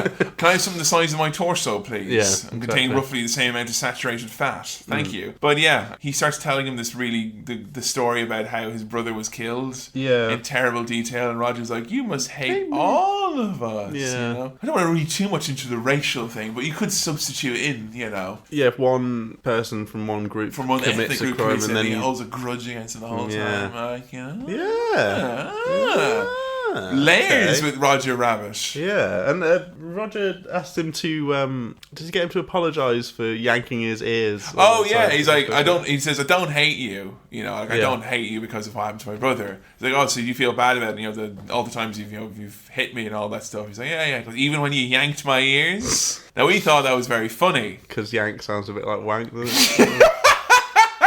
I love, within the space of 2 minutes, we went from, geez, I think that might be an analogy for racial violence and tensions in the late 40s. Doesn't that word sound like wank? Mate, that word sounds like wank. I don't know what, people are never going to figure out this podcast, are they? Why is it? Oh, it's a show where they look at movies and they kind of try and draw smart analogies, and then they find words that sound like wank. And they have a proper big laugh about them. But he said yanked my ears like so many fucking times. Honey, I love you, but could you wank my ears? It's great. Big fan of Roger Rabbit in the cinema. Jessica kidnaps Roger, seemingly. And again, they're trying to allude to and make it feel like you don't know whose side she's on. They're trying to make it mysterious in that way. So Eddie goes and pays a visit to Maroon, the guy who owns the cartoon studio, to get more information. And he goes, what is this, some kind of joke? And he goes, no, this is a joke. He sprays him with seltzer, and then he just punches him in the face. Yeah. That is the worst joke ever. Like, knock knock, spray, punch. What do you punch me in the mouth for, But basically he's trying to find out what the story is, and they're uncovering layers of this conspiracy that no child in their right mind is going to understand. And a very, very, very long gun appears. Yeah. And Eddie, like the hero that he is, dives out of the way and lets the man get shot in the fucking back. Yep. That's There goes Mr. Maroon. Shot in the back! Big holes. And then he's like hanging down from like a thing, isn't he? Because his tie's all been put in a... Yeah. What's the machine? Oh, like a kind of a printing press type thing. Yeah, it's awful. Ugh. Not a way to go. So they decide now they're going to go to Toontown to save Roger. They think he's headed off in that direction. Yeah. Go to Toontown, you need a Toon gun. You got a Toon gun, you need Toon bullets. You got Yosemite Sam's big pistol. Basically, and he's got all these like hard talking various Wild West caricatures. I like talking bullets. Yeah, they were cool. They were very, very cool. But doesn't Eddie stop drinking at this point? Yeah, he's got the gun, and they're all like telling him, like, oh, you haven't seen it so long. It's reminding him of the old times, because I think he used the gun when he was with his brother, you say. Right, okay. And then he has that kind of poor me, another drink kind of moment, and he pours down the rest of his liquor and he shoots the bottle. Very wasteful. Very, very wasteful. As we all know, that if you're truly an alcoholic, you're going to drink every drop you have, then give up. Okay? Exactly. That's how you don't waste good stuff like that. They go into Toontown, and immediately when they arrive, it's just like a Kiora advert, because everything is fucking juking and jiving. It's scary. It is. I found it. I compared it to the. To the tunnel in Charlie and the Chocolate Factory that they go it's through. real It's fucking like that. psychedelic. It suddenly goes really strange, and I don't like seeing trees with faces moving in time to music. And it was very Kiora. It was very Kiora. Like, this was far too orangey for crows. This scene, they can't handle it at all. Nope. We do at this point get to see a lot of big names when he arrives in Toontown. Like Droopy is in the elevator, great little scene where he goes flying up. Then Tweety, when he's hanging at the edge of a window, a little Tweety bird comes in, Love that. He thinks he sees Jessica Rabbit, but it's some sort of scary non-Jessica Rabbit. This is not a sexy cartoon. No, it's so like, it's not no, it's an unsexy car, and she's like, run away, man. It was really odd. It was. I'm not sure what it was made of. Yeah. It was very nightmarish. And this is when we have Eddie in cartoon world rather than cartoons in Eddie world, basically. And this is probably what people remember this movie for most, even though this is probably only around 10 minutes of the actual It's a lot less convincing. In terms of things holding up, I think the stuff in cartoon world is less convincing than the other way around. I do like when he's falling from the sky and Bugs Bunny and Mickey Mouse, which for the wrestling fans out there was very much like seeing Hulk Hogan and Ric Flair in the 80s. Big names. Yeah. Big names, different brands, different drawing potential. Yeah. But to see him there chatting with them, that was really cool. Yeah. And again, to think that little scene which we saw, which was quite funny and quite cute, to think how many hours of lawyers, meetings, and men in suits and briefcases probably it took for that scene to actually happen is quite funny. impressive, I think. yeah. Jessica saves the life of Eddie Valiant. Yeah. And she managed to save him. And they're like, all right, we're going to go and get Roger. They get a cab. They're driving in it. And it's like, what does he see in you? She goes, he makes me laugh. Because sometimes, Kevin, laughter is the only weapon we have. Yeah, in the pursuit of a romantic interest. Which requires weapons. Requires weapons. Such as laughter. What did you do? I used my weapons against her. You know? Use my GSOH. Yeah. What does GSOH mean? Good sense of humour. Is that what that is? Yeah. Fucking hell! I thought it was a military thing or something like that. You know? Well, there's abbreviations or the in Lonely police Hearts force. Yeah. ads and things like that. GSOH. Good sense of humour. Yeah. Poor sense of humour. Which is one of those ones you have to know, otherwise it doesn't make any sense. Good sense of acronyms might have been slightly Yeah. more helpful in that respect. You know? It's like Or Nearest Offer, ONO. Yeah. Which for a long time I didn't know what that was. Oh no! I'm selling this. I'm selling this thing on eBay. Oh, £300. No. Oh no! Oh no! I'll never afford that. The car crashes. Yep. It's awful because the dip goes across the road and he essentially burns his feet. Yeah. And It's he's like like, one of those police trap things. Yeah. Yeah. It's really awful. But it really hurts him. They get tied up and captured, taken to Acme, where Judge Doom is basically planning to drill through into Toontown. Yeah. It's And all his fault. He's the baddie. It's all his fault. The bloody baddie. Who would have thought Judge Doom? Was the bad guy. Who would have thought the Nightmare Reaper was the bad guy all along? He seemed so friendly. Who would have thought Lord Slithlington was the bad guy? Who would have thought this trail of slime led to a bad guy? Slugsley was evil, what? But one moment in this, which was quite scary, which is when they've tied up Roger and Jessica, and one of the weasels is like, "I'll take care of this man." Oh, when he's he goes literally to put his hand in her boobs. Yeah, And and which there's a bear there trap, is a bear trap in there. which made me love Jessica Rabbit so much. Yeah. That's a great thing. That's, Yeah. I mean, if that was feasible, I'd say that should Yeah, be yeah. something that old lady should. Until the technology is there, maybe they'll make an app for it in the meantime. You know. So Doom is basically going to kill all the Toons. He's gonna dip everyone to death. Yeah, he's going to spray him. He's got a big car, which is basically kind of like you know if you had like a series of toys as a kid, like Crash Test Dummies, Ninja Turtles, Street Sharks. That would be the expensive vehicle. Yeah, because it actually shoots stuff out. Because it of shoots stuff out. It's big. A lot of them can sit in it. You know? Yeah. That's a Christmas present, is all I'm saying. Absolutely. Big style. So Doom is going to kill all the Toons with his big scary thing. He's going to pave over all of Toontown, get rid of it. Make it into a freeway. And his vision of evil is so underwhelming. It's so boring, isn't it? Because he turns There'll be around- no traffic jam. There'll be no traffic. There'll be gas stations. People will get on the freeway and they'll get off it. If they want to get something to eat, there'll be restaurants, car dealerships, and there'll be no need for public transportation. You son of a bitch, They get really pissed off when he finds out, they won't need the red car anymore, Mr. Valiant. You see, in my world, Such a boring vision. the tram will be quite unnecessary. I believe we'll start by decreasing the timetable and then getting rid of it on bank holidays and then weekends altogether. I can't get behind it. No. It's not scary enough after all the build-up. It's not worth killing all those cartoons for such a banal thing, Replace them with evil cartoons or something at least, But anyway, you gotta hand it to him. He's sticking to it. Yeah. Roger Rabbit comes in to save the day with a golden pistol.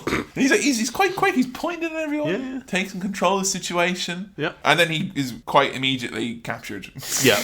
He doesn't last long. Bob Hoskins, knowing that the time is now, and we've been constantly reminded throughout this that the weasels have a problem with laughing. And every time they laugh, it's like, don't laugh, you'll laugh yourself to death. Yeah. So obviously there's more than one way to kill a Toon, it seems. Yeah. And this one, obviously, making them Making them laugh. laugh. Bob Hoskins. Oh God, Bob Hoskins singing, which is it's hardly Jamie T, is it? No, it's not. I'm Bob Hoskins, and I'm here to sing. I'm gonna dance now and do another thing.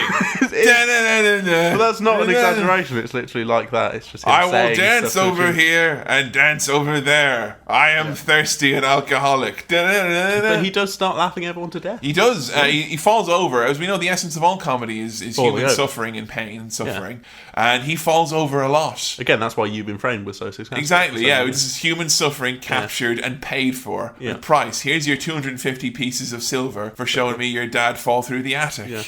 Ooh, I felt that. Ooh, I felt that. I didn't have a camera when my dad fell through the attic. That's all I'm saying. I lost out big time. Bob Hoskins' dance it's so funny. It's best. And you know what as well, you can imagine them having to have an actual drink before this to get in the frame of mind and all this, you know. Yeah. All the weasels die of laughter. Yeah, it And works. the quite scary one is when Tom Waits Weasel, the one with all the cigarettes, Yeah. when he's dying, he's like falls on his back and his spirit, his angel is coming out and he's like clawing at it, trying to bring his life force back into his body. Yeah. And then like it just leaves and he goes back and like his mouth is just full of cigarettes and ash. He's like, Quite sad when you probably think about it. and it's really sad because the weasels are really serene and peaceful when they die as well. They're all like Yeah. playing harps Happy. and all that. It's No. fucking awful.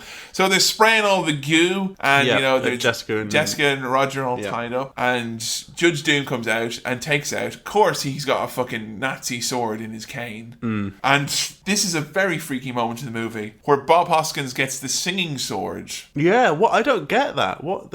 It's meant to be like kind of one of the crooners, like kind of Right. like a Sinatra or type, but it's just it goes on and it looks very scary. Yeah. Swords are not something that can be easily anthropomorphized. I don't know why that was one of the most disturbing moments, but it was. It was so disturbing, like. Singing sword. At this point, I was thinking, are we in Toontown or are we in the fever dream of one Bob Hoskins? Like, because it's gotten a bit mad at this point, you know? Pretty much, yeah. So it's a really scary moment. It makes you uncomfortable to talk about it.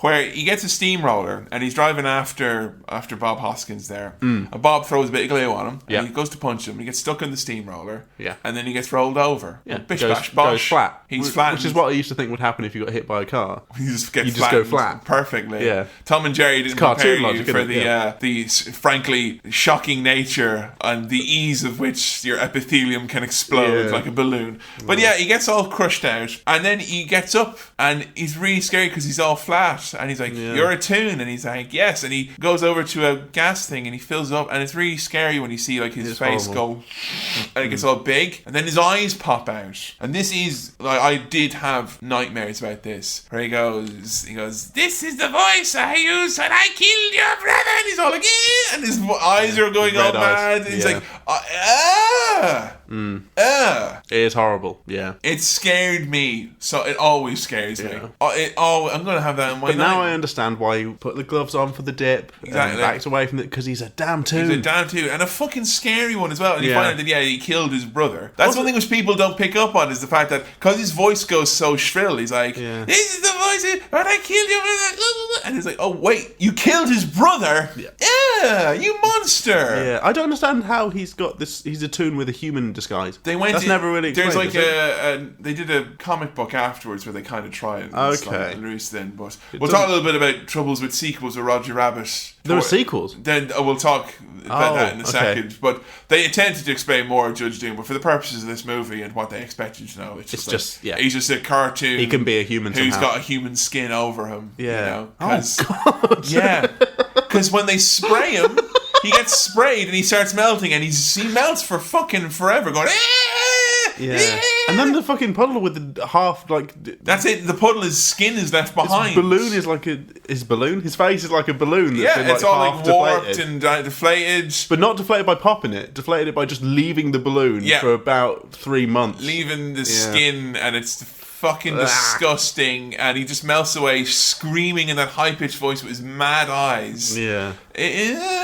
Christopher Lloyd, he does a good job at Yeah. being creepy here. But he got killed by the dip. He's been hoisted by his own petard. There. Yeah, Dipped by his own dip. any reason to use the phrase "hoist by your own petard" on this Yeah. podcast, I'm always very happy with. I like And isn't it ironic? You know, very much like Rain on his wedding day. Here, he gets hoisted by his own petard. It was a free ride that he could simply not take. And in the true spirit of cartoons and everyone being safe, they realised that disappearing ink which they had from earlier, that's what the will was written in. And Roger's love note was actually It's the the will. will. along. And all the Toon's- cartoons come all in. the cartoons going, "Oh look, he's course.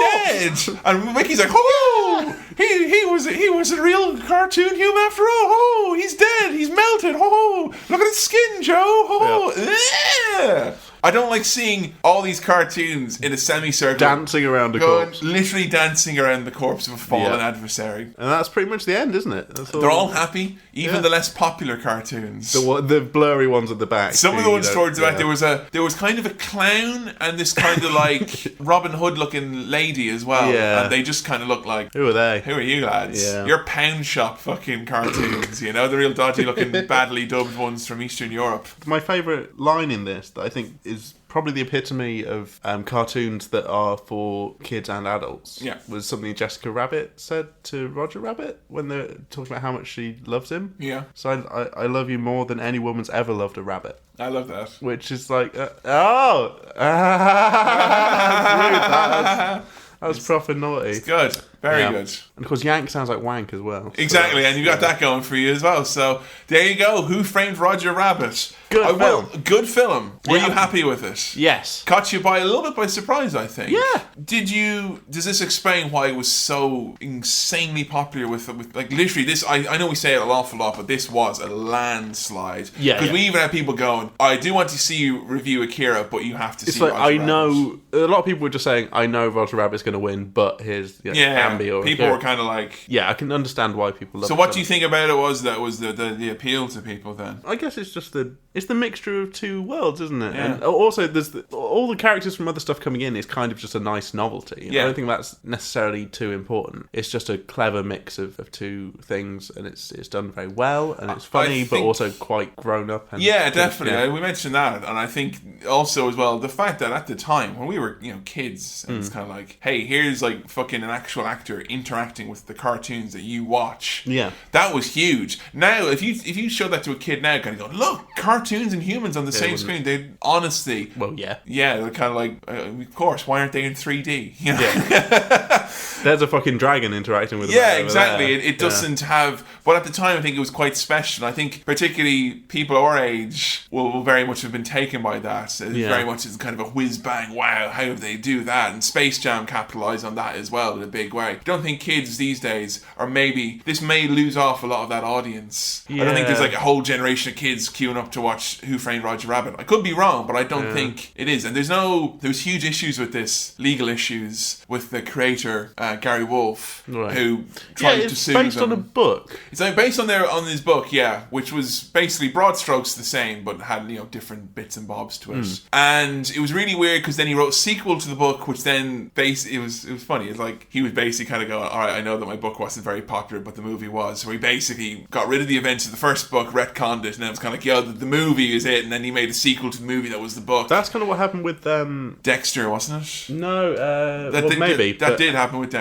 Forrest Gump Oh right, yeah, Yeah. where it was kind of wrote a sequel that kind of mentioned the movie. Yeah. Actually, like talked about the movie. even Yeah. though there was the book itself was different. Yeah. I know they've been trying to make a sequel for a long time, and that the legal battle between this was one of the reasons why this was hard to get on DVD for a long time. Right. Even still, it's something tricky to pick up. You're not seeing Roger Rabbit on your Netflix and No. Amazon and No. whatnot. It's a weird one. It's locked in legal battles, and because of all the copyright stuff in it as well, it's a big question mark one. At one point, he was suing them for like $5 million, and then at one point they were like, no, actually due to a clerical error, you owe us $1 million. And in the end, he got like 70 grand or something. But the judgment was only made like 2 or 3 years ago. Oh shit! So that whole time there was a big question mark over Yeah. this. He says he's trying to make a sequel, Right. Still, but I mean, in fairness, I was worried you were going to tell me that there was a sequel and it was like shit or something. no, there was some graphic novels, some books, some attempts to get stuff off the ground, no and there is film still sequel. one now. But honestly, I don't think anyone's clamouring for it. The time is well and truly past. And if they were to do it, what makes it special, I don't think, is there anymore. The No. fact that if you had cartoons interacting with people, no one's going to give two fucks anymore. It's not a big deal. But overall thoughts on this? What did you find enjoyable? Did it keep your attention? Did you find it funny? Yes. You did find, yeah. I laughed a lot. You were Yeah. laughing quite a bit, both Yeah. at like slapstick moments. But I think it did have. It's quite smart. Yeah, definitely. That's I think where that leads on. applying cartoon logic to the real world is always kind of funny. It's Yeah. absurdist, and it was good. Really Jessica good. Rabbit, did it live up to the hype everyone was going on about it? I can understand it, Kevin. I can understand it. I get it. Get it. I understand, guys. It's okay. It's okay, we understand. It's fine. Yeah, you're allowed. Okay? You're allowed. out. Sam's given you permission. You've got my permission. You have his blessing. Yeah. You have his blessing. Yeah. So, final thoughts on it then? It's great. Great, yeah. It was a fun movie. It didn't go on too long. I know that sounds like a weird backhanded compliment, but it just, like, I never felt bored. Yeah, watching no, it all. held your attention the whole time, Yeah. I think. If anything, would you feel inclined to watch it again to try and look for stuff in the background? Yeah, and probably. Things like that? Yeah, I think there's stuff I might have missed. Oh, excellent. Yeah, what would you give this then as a rating? I'm saying a solid 4 Star Wipes. 4 Star Wipes. You heard it here first. Thanks once again for listening to Cinema Swirl. This episode was produced by Kevin, it was edited by me, Sam, and the music was also by me. If you want to vote for our future episodes, you can do so over at facebook.com/Cinema Swirl. We're doing themed votes at the moment, as I'm sure you've gathered. As always, you can follow us on Twitter, that's @Cinema Swirl. And if you have any questions, queries, comments, or other stuff, you can send it to cinemaswirl@gmail.com. That's cinemaswirl@gmail.com. Please subscribe on iTunes, Stitcher, or whichever podcast thing you use. And if you like the show, leave a review. Anyway, see you next time, and remember, sometimes laughter is the only weapon we have.